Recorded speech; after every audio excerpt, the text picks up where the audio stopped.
Hi welcome to Suman TV. లేని అందం అలుముకుంది, లేత వయసు తెచ్చిపెట్టుకుంది, మాయ చేసి మచ్చిక చేసుకుంది. సో ఆమెది లేత వయసు కాదు, లేట్ వయసు అని తెలిసేసరికి ఆలస్యం అయిపోయింది. సో ఇప్పటికే మీకు అర్థమై ఉంటుంది, 54 ఏళ్ల యువతి 30 ఏళ్ల యువతిగా మారిపోయి 35 ఏళ్ల ఒక సాఫ్ట్వేర్ ఉద్యోగిని పెళ్లి చేసుకుంది. సో పుత్తూరుకు సంబంధించిన శరణ్య అలియాస్ సంధ్య.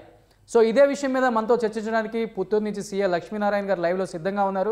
సో లక్ష్మీనారాయణ గారు, గుడ్ ఈవినింగ్ అండి. వెరీ గుడ్ ఈవినింగ్ రోషన్ గారు. సో చూస్తున్నాం, ఈరోజు మార్నింగ్ నుంచి కూడా బ్రేకింగ్ న్యూస్. ఒక 54 ఏళ్ల అవ్వ ఒక 30 ఏళ్ల యువతిగా మారిపోయి ఒక వ్యక్తిని మోసం చేసింది. సో దీని మీద మీ ఒపీనియన్ ఏంటి సార్? అసలు ఏం మాట్లాడుకుంటున్నారు స్టేషన్లో? అండ్ కేసు కూడా ఫైల్ అయిపోయింది ఆల్రెడీ చెన్నైలో. బట్ ఆ యువతి వచ్చేసరికి మనకి పుత్తూరుకు సంబంధించిన యువతి. మీకు సంబంధించిన వరకు బిఫోర్ కేసెస్ ఏమన్నా ఫైల్ అయ్యి ఉన్నాయా మీ దగ్గర ఆమె మీద? ఆమె మీద మా దగ్గర అయితే కంప్లైంట్స్ ఏం లేవండి. ఆమె వచ్చింది మా దగ్గరికి ఒక కంప్లైంట్ ఇచ్చింది కోర్టు ద్వారా.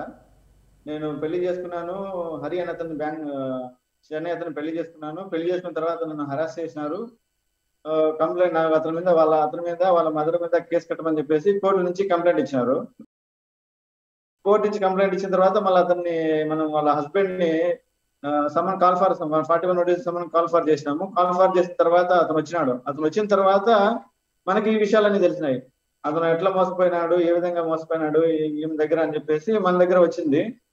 సరే అని చెప్పేసి తర్వాత వాళ్ళు ఆల్రెడీ ఒక ఆవడి పోలీస్ స్టేషన్ లో క్రైమ్ నెంబర్ 4/22 ఒక చీటింగ్ కేసు కట్టినారు ఈ లేడీ పైన. ఎవరైతే ఈ లేడీ ఉన్నారో, ఈ శరణ్య అలియాస్ సంధ్య, ఆల్రెడీ ఇట్లా అంటే ఆమె అతనికి ఒక మ్యాట్రిమోనియల్ సైట్ ద్వారా పరిచయం అయింది. ఆల్రెడీ ఈమె అంటే ఇది మాకు తెలిసిన దాంట్లో ఇది థర్డ్ మ్యారేజ్. ఆమె ఏం చేసిందంటే అతనితో మ్యాట్రిమోనియల్ సైట్ ద్వారా నాకు మ్యారేజ్ కాలేదని చెప్పేసి పెళ్లి చేసుకుంది. పెళ్లి చేసుకున్న తర్వాత 1 month తర్వాత అతని మీద ఏవైతే ప్రాపర్టీస్ ఉన్నాయో ఆ ప్రాపర్టీస్ నా మీద మార్పించండి అని చెప్పేసి కొద్దిగా ప్రెషర్ పెట్టింది. ప్రెషర్ పెట్టిన తర్వాత వాళ్ళు ఏం చేశారంటే, సరే నీ ఆధార్ కార్డు ఇవ్వమని చెప్పేసి అడిగితే ఆ ఆధార్ కార్డు చూసుకొని ఏజ్ ఎక్కువ ఉందనే ఉద్దేశంతో వాళ్ళు అప్పుడు ఎంక్వైరీ స్టార్ట్ చేసి వాళ్ళ మధ్య గొడవ వచ్చిన తర్వాత ఆమె అక్కడికి వచ్చేసింది. అక్కడి నుంచి వాళ్ళు అక్కడ ఇట్లా మళ్ళీ తర్వాత తెలుసుకుని ఆమెకు 34 కాదు, ఆమెకి 54 ఏజ్, మమ్మల్ని ఇంత మోసం చేసిందని చెప్పేసి చెన్నై ఆవడి పోలీస్ స్టేషన్ లో కంప్లైంట్ చేసినారు. ఆ చెన్నై ఆవడి పోలీస్ స్టేషన్ సంబంధించినటువంటి లేడీ సబ్ ఇన్స్పెక్టర్ ఒక 10 మంది స్టాఫ్ వచ్చారు మా దగ్గరికి. లాస్ట్ శనివారం వచ్చి ఈ విధంగా మా దగ్గర ఒక చీటింగ్ కేసు కట్టినాము, ఈ విధంగా అరెస్ట్ చేయడానికి వచ్చినామని చెప్తే మా అసిస్టెంట్స్ ఇచ్చేసి ఆమె వాళ్ళకి చెన్నై పోలీసులకి ఆవడి పోలీసుల వారికి అప్పగించడం అయింది. లక్ష్మీనారాయణ గారు, వస్తున్న కథనాల ప్రకారం ఆల్రెడీ అలియాస్ సంధ్య శరణ్య ఏదైతే పేరు కావచ్చు, బిఫోర్ ఆల్రెడీ పుత్తూరులోనే ఫస్ట్ మ్యారేజ్ చేసుకుంది రవి అని ఒక వ్యక్తిని. 2 అమ్మాయిలు ఉన్నారు, వాళ్ళకి పెళ్ళిళ్ళు అయిపోయి పిల్లలు కూడా ఉన్నారు. అండ్ ఆయన నుంచి డైవర్స్ అయిపోయిన తర్వాత సెకండ్ మ్యారేజ్ కూడా చేసుకున్నారు అదే పుత్తూరులో. అగైన్ ఆయనతో పాటు కూడా ఒక 2-3 years ఉన్నారు. అండ్ ఆయన కూడా మోసం చేసి ఒక 10 లక్షల దాకా దోచుకొని మళ్ళీ బయటకు వచ్చారు.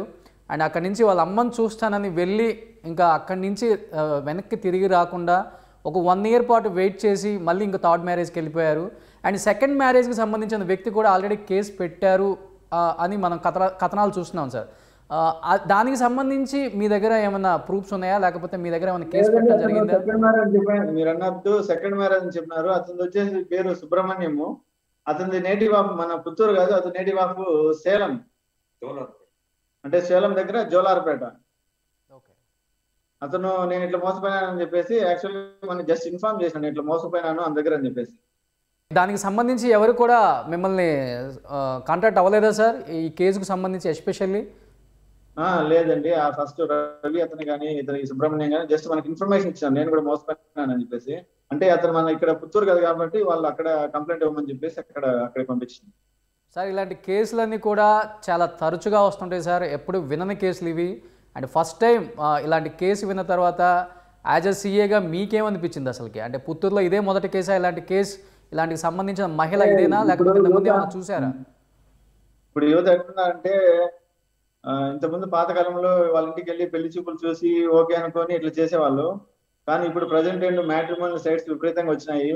మ్యాట్రిమోనియల్ సైట్స్ లో ఒకరు ఫోటోలు బదులు ఇంకొక ఫోటోలు అప్లోడ్ చేసి వాళ్ళను మంచి మాటలతో ట్రాప్ చేసి ఈ విధంగా పెళ్లిళ్ళు చేసుకుని మోసపోతున్నారు చాలా మంది. ఈ మధ్యన ఎక్కువ ట్రెండెన్స్ ఎక్కువైంది. ఈ మ్యాట్రిమోనియల్ సైట్స్ ఏవైతే ఉన్నాయో వాటి ద్వారా మోసపోకుండా చాలా జాగ్రత్త వహించాలి. వాళ్ళు పెళ్లి చేసుకునేటప్పుడు కానీ వాళ్ళ వెనకాల హిస్టరీ ఖచ్చితంగా తెలుసుకున్న తర్వాతనే పెళ్లి చేసుకోవాలి. తొందరపడి పెళ్లి చేసుకుంటే ఈ విధంగానే తయారవుతుంది. ఇది ఒక మనకు చిన్న ఎగ్జాంపుల్ మాత్రమే. ఇంకా ఇటువంటివి కూడా చాలా ఉంటాయి. కాకపోతే ఇంకా రావాలి, మనకు ఇన్ఫర్మేషన్ వస్తే మనకు తెలుస్తుంది. సిఏ గారు, ఇప్పుడు మీరు మ్యాట్రిమోనీ అన్నారు కాబట్టి మనకి లైవ్లో మ్యాట్రిమోనీకి సంబంధించి కోటిరెడ్డి గారు కూడా ఉన్నారు.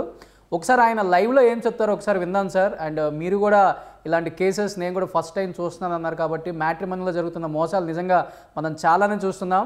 బట్ ఎప్పుడు వినని ఒక కేసు ఇది.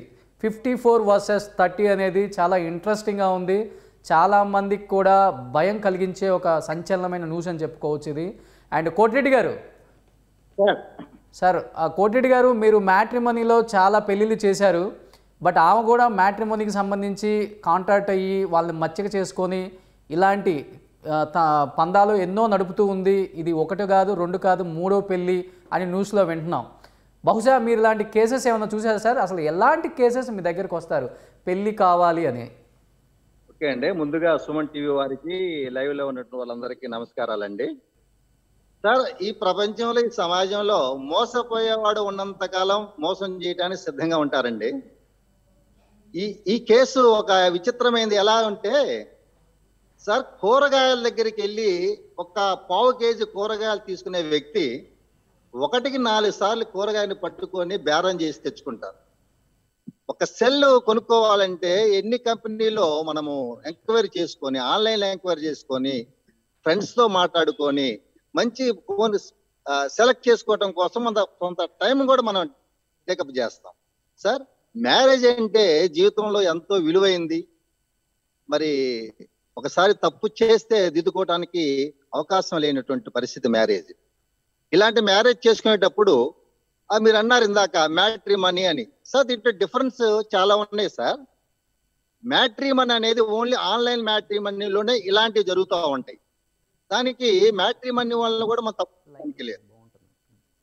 మ్యాట్రిమనీ వాళ్ళు ఏంటంటే జస్ట్ మనం ఇచ్చినటువంటి ఇన్ఫర్మేషన్, ఒక పెళ్లి కూతురు లేదా ఒక పెళ్లి కూతురు కొడుకు వాళ్ళకి ఏదన్నా మ్యాచ్ కావాలంటే వాళ్ళ ఇన్ఫర్మేషన్ ఒక ప్రొఫైల్ రూపంలో తయారు చేసి మ్యాట్రిమనీలో పెడతారు. మీరు చూసుకోండి. అఫ్ కోర్స్ మీకు ఏదన్నా గనక నచ్చితే వాళ్ళ ఫోన్ నెంబర్ ఇస్తాము, తీసుకొని మాట్లాడుకొని చేసుకోండి అని చెప్పి, అదే వాళ్ళ రెస్పాన్సిబిలిటీ అంతే. మ్యాట్రిమనీ వాళ్ళకి 5,000 10,000 వాళ్ళ డిమాండ్ బట్టి తీసుకుంటారు. వీళ్ళ ప్రొఫైల్కి ఏమి కావాలో ఆ సూటబుల్ ప్రొఫైల్స్ వాళ్ళు పంపుతూ ఉంటారు. అంతవరకే మ్యాట్రిమనీ. ఆ మ్యాట్రిమనీలో వీళ్ళ ద్వారా చేసుకున్నటువంటి ఈ మ్యారేజెస్ లో సహజంగా 100కో 1000కో ఒకటే జరిగే అవకాశం ఉంటుందండి. మ్యాట్రిమనీ తప్పు పట్టడానికి లేదు, అదొక ఆపర్చునిటీ.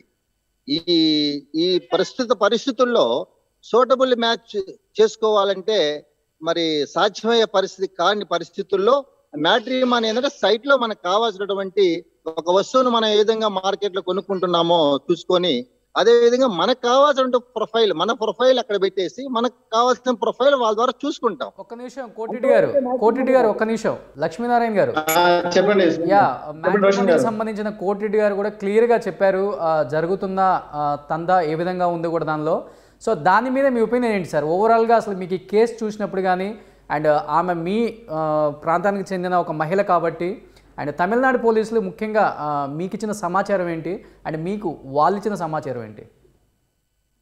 అంటే మనకు యాక్చువల్ గా ఈ మ్యాట్రిమోనల్ సైట్స్ ఏవైతే ఇందాక మన సార్ చెప్పినట్టు కూడా ఈ పెళ్లిళ్ళు చేసుకునేటప్పుడు ఖచ్చితంగా చాలా జాగ్రత్త వహించాలా.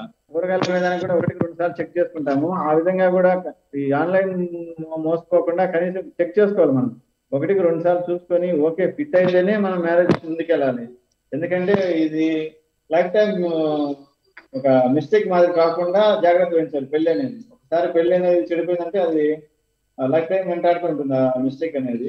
శరణ్యకి సంబంధించిన కుటుంబ సభ్యులతో ఏమైనా మాట్లాడటం జరిగిందా సార్ మీరు ఇక్కడ? పుత్తూరుకు సంబంధించి ఆమె కుటుంబ సభ్యులతో కావచ్చు, బంధువులతో కావచ్చు? ఇక్కడైతే ఆమెతో పాటు వాళ్ళ మదర్ మాత్రమే ఉంటారు. వాళ్ళ మదర్ ఏం చెప్తారంటే, మా కూతురికి ఏం తెలియదండి, అది మాత్రం చెప్తుంది తప్ప అంత మించి వేరే ఇన్ఫర్మేషన్ అయితే మనం చెప్పట్లేదు. వాళ్ళు లేడీస్ కాబట్టి మనం గట్టిగా అడగలేదు.